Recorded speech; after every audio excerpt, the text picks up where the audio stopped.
प्यारे भाइयों, कैसे हो सभी? आशा करता हूँ सभी अच्छे होंगे और अच्छे से पढ़ाई करें। तो मेरे भाइयों, आज मैं आपके लिए लेके आया हूँ प्रश्नावली 5.1 class 10th math question number first का फोर्थ क्वेश्चन। क्या दिया है? निम्न स्थितियों में से किन स्थितियों में संबद्ध संख्याओं की सूची वेपी है? मतलब स्थितियों में संख्याओं की सूची है वो समांतर श्रेणी है और क्यों है? तो है या नहीं है, मतलब है तो क्यों है? तो खाते में प्रत्येक वर्ष का मिश्र धन, खाते में प्रत्येक वर्ष का मिश्र धन जबकि 10,000 की राशि 8% वार्षिक की दर से चक्रवृद्धि ब्याज पर जमा की जाती है।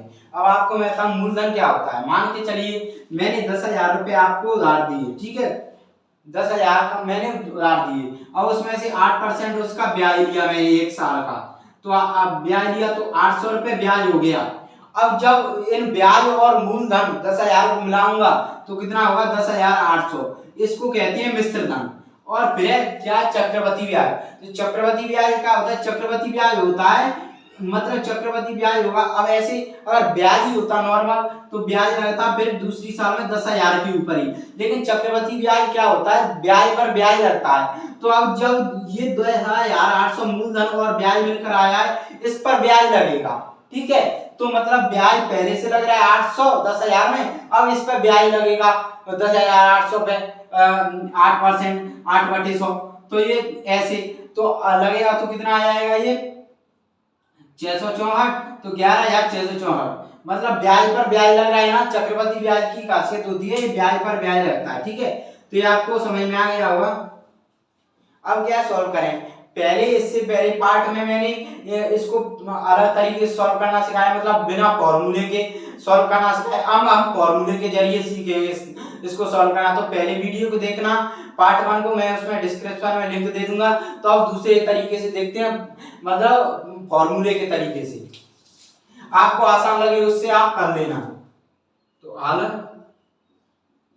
तो क्या लिखेंगे? दिया है, दिया है। क्या दिया है? ये दिया है प्रत्येक वर्ष का मिश्रण जबकि 10,000 की राशि। तो ये मूलधन दिया है हमारा, जमा की जाती है मूलधन।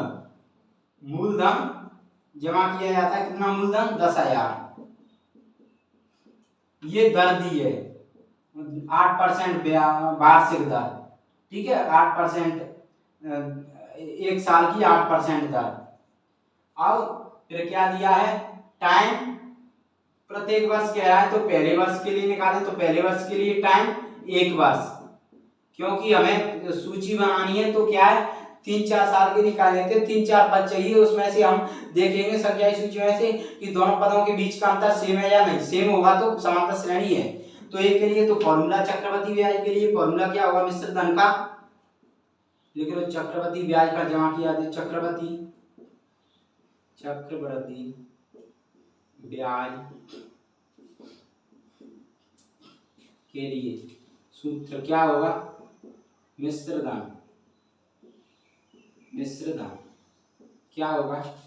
मिश्र धन को ए से रिप्रेजेंट करते हैं, P1 + R/100 की घात n, ये होगा। इस P को यहाँ पे P है मूलधन, इंग्लिश में प्रिंसिपल कहते हैं, R है दर, ठीक है, n है समय। ये मैंने आपको समझा भी दिया, ठीक है। Amount equal to P1 + R/100। तो P क्या? 10,000, 1 + 8/100 की घात 1। फर्स्ट के लिए कर रहे हैं तो 1।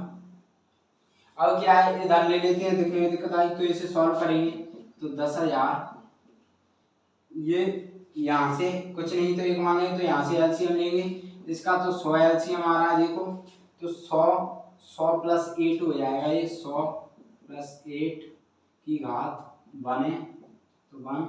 तो 10,000 108/100 की घात 1। 1 की घात 1 है तो 1 से कोई फर्क नहीं पड़ता। अब 100 से इससे 100 से काट दो तो ये कितना आ जाएगा? ये आ जाएगा 100 × 108 10,800। देखो करके भी देख लो भले। 108 0 0 108 × 108, ठीक है। 10,800 आ रहा है, 10,800 आ गया। ये आ गया कितना? पहले साल के लिए, पहले वर्ष के लिए, ये पहले के लिए आ गया, ठीक है। अब दूसरे वर्ष के लिए तो क्या सूत्र है, amount equal to P 1 plus are बटे 100 की घात है। अब पहले 1 साल किया था, अब यहाँ पे 2 साल। अब दूसरे वर्ष के लिए क्या है, a equal to P 1 plus are बटे 100 की घात है निकालेंगे। तो क्या टाइम, ये टाइम कितना ले लेंगे इसमें, प्रत्येक वर्ष बार कह रहा है, तो पहले के लिए तो दूसरे के लिए 2 वर्ष, टाइम 2 वर्ष। तो ये कितना आ जाएगा यहाँ से, ये पी कितना है 10,000, 1 प्लस 8 बटे 100 की घात 2। तो यहाँ से 10,000, ये 100 एलसीएम, 100 प्लस 8 की घात 2, 10,000, 108 बटे 100 की घात 2। अब 108 गुणा 108 करेंगे तो 108 गुणा 108, 108 का वर्ग क्या होगा, 108 गुणा 108, तो अटू अटू यहाँ से पहले अटू अटू 64 की 4, आंसर की 6, तो 0 से करेंगे तो ये 6 आ जाएगा, आंसर का 0 से 0 आएगा, 8 एकम 8। अब यहाँ से 0 से करेंगे तो 0 0 0 आएगा। अब 1 का 8 0 1, अब ये 4 6 8 8 16 6, आंसर की 11,664। तो ये आ जाएगा 10,000, ये आ जाएगा 11,664 बटे ये आ जाएगा 100 का मतलब 4 0, 100 का वर्ग 4 0, यहाँ से 4 0 से 4 0, तो ये आ जाएगा 11,600, सॉरी ये आ जाएगा 11,664। ये कितना आ गया, 11,664। अब दूसरे वर्ष के लिए ये लिख लिया क्योंकि जगह नहीं तो मिटा दे। अब तीसरे वर्ष के लिए, तो तीसरे वर्ष के अंत लिख लो, अंत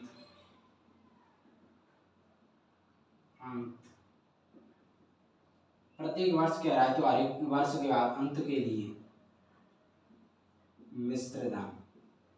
अब ये मिश्र दाम कैसे निकालें, सूत्र होगा अमाउंट इक्वल टू पी, इधर लिख लो, amount equal to P 1 plus are बटे 100 की घात n। टाइम अब यहाँ पे कितना ले लेंगे, 3 वर्ष, क्योंकि हर वर्ष के बाद 3 वर्ष। तो अब p का 10,000 रहेगा, ये तो 1 प्लस आर रेट दर क्या, 8 बटे 100 की घात 3। तो यहाँ से 10,000, ये कितना आ जाएगा 100, तो ये आएगा 100 प्लस 8 की घात 3, ये आ जाएगा 10,000, 108 बटे 100 की घात 3। अब 108 गुणा 108 कितना, 11,664। तो अब इसका गुणा 108, क्योंकि क्यूब है 3 बार करना है, तो 11,664 गुणा 108। तो इसका गुणा करेंगे तो 8 चौक 32 की 2, आंसुल की 3, 8 चंक 48, 3 51 की 1, आंसुल की 5। ठीक है, 8 चंक 48 और 8 चौक 32 की 2, आंसुल की 3, 8 चंक 48, 3 51 की 1, आंसुल की 5, 8 चंक 48 4 52 1 53 की 3, आंसुल की 5, 8 के 8 8 5 13 की 3, आंसुल की 1 1 और 1 2। ठीक है, सॉरी 8 से करेंगे, 8 चौक 32 की 2, आंसुल की 3, 8 चंक 48 3 51 की 1, आंसुल की 5, 8 चंक 48 3 48 और 4 51 48 4 52 और 1 53 की 3, आंसुल की 5। अब 8 का 8 5 13 की 3, आंसुल की 1, 8 का 8 1 9। ठीक है, अब 0 से करेंगे तो ये तो पूरा 0 आ जाएगा। ठीक है, अब इससे करेंगे तो 4 6, 1 का करेंगे तो सब में वही संख्या आएगी 6 1 1। तो यहाँ से 2 1 4 3 7 6 3 9 9 6 15 5, आंसू की 1 और 1 2, 12,597। अब क्या है, ये 10,000 आ गया। ठीक है, अब इसका क्यू निकाला तो 12,597 12,597 बटे ये 3 क्यू है तो 4 6 0 आ जाएंगी। ठीक है, एक तो अब ये 4 0 से ये 4 0 कट गई, अब कितना आ जाए 12,597 12। तो यहाँ से 100 से इसका भाग लग जाएगा, तो 100 100 से 125, 100 एकम 100, तो कितना बचा? 25 बचा। ठीक है, अब 59, तो 100 दूनी 200, तो 200 घटा दिया इसमें से 9, 59। अब 7 ले लेंगे तो 100 पंजे 500, तो ये कितना आ जाएगा? 97। ठीक है, अब ये 97 आ गया। अब ये ले लेंगे 1, तो 100 900, तो ये कितना हो जाएगा? 7, 71। अब 12 बचा तो 100 7 700। अब ये कितने? 12। अब पॉइंट लगा देंगे तो 100 एकम 100, तो ये 20, तो 0 बढ़ा देंगे, कुछ नहीं, तो 100 दूनी 200।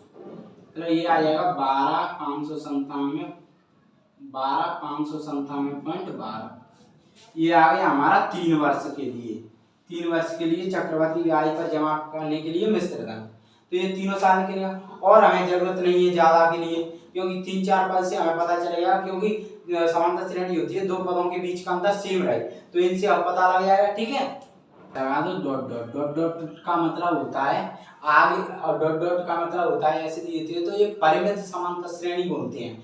परिमित मतलब इसमें अपरिमित बोलते हैं इसे, क्योंकि इसमें अंतिम पद नहीं होता, इसमें अंतिम पद नहीं होता। ये अपरिमित समांतर श्रेणी बोलते हैं जिसमें अंतिम पद नहीं होता, मतलब कितने भी और आगे जा सकती है ये, मतलब कितनी भी और पद बढ़ सकती है, इसका डॉट डॉट का मतलब। ठीक है, तो ये सूची निकाली। अब हम क्या करेंगे? अब निकालना है समांतर श्रेणी है यानी, तो क्या करेंगे? इसको A1 मानते हैं, इसको A2, A3, A4, और वैसे इसको पहला पद दे देते हैं, इसको A से रिप्रेजेंट करते हैं।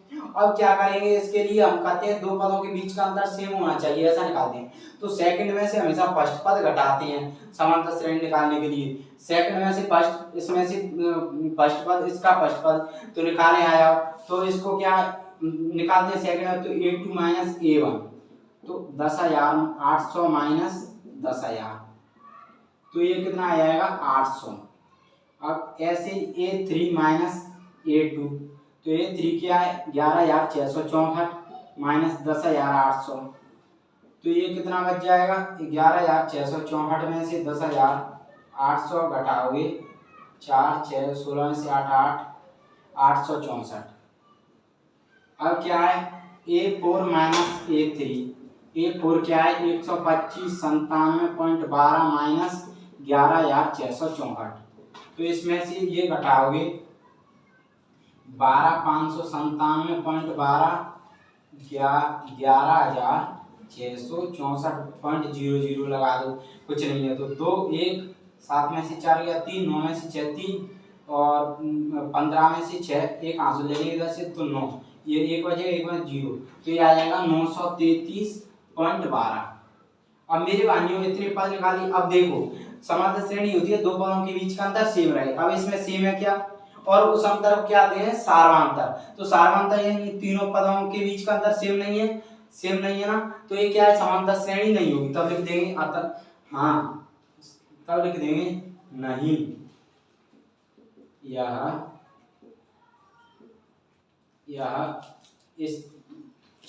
नहीं दी गई स्थिति AP नहीं है, क्योंकि 2 पदों के बीच का अंतर समान नहीं है, 2 पदों के बीच का अंतर क्या है? समान नहीं है, इसलिए AP नहीं होगी। तो मेरे भाइयों अगर क्वेश्चन समझ में आया होगा तो वीडियो को लाइक करना, शेयर करना, कमेंट करना और चैनल को सब्सक्राइब करना ना भूलना। धन्यवाद, थैंक यू।